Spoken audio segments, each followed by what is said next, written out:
Hallo, hier ist Na. Heute machen wir trocken gebratene grüne Bohnen mit Schweinefleisch. So fangen wir an. Lauchzwiebel in Scheiben schneiden. Ingwer in Scheiben schneiden.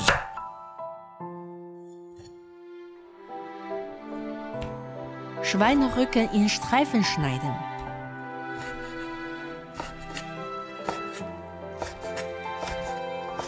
Jetzt marinieren wir das Fleisch. Wenig Pfeffer, ein Esslöffel heller Sojasauce, ein Esslöffel Reiswein, 2 Teelöffel Stärke. Gut vermengen.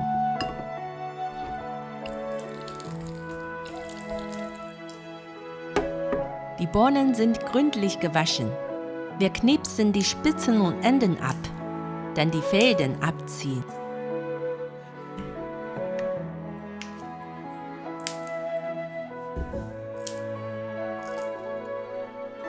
Wir braten das Fleisch vorab.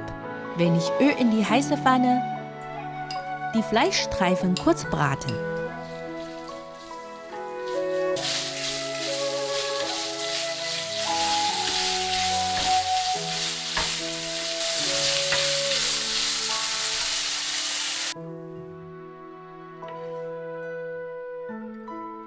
Genügend Öl in die heiße Pfanne. Wenig 5 Gewürzpulver mit Ingwerscheiben anschwitzen.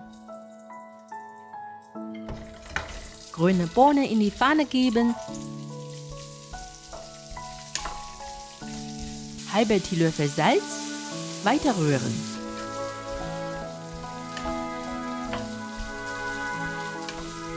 Ständig rühren. Circa 8 bis 10 Minuten braten.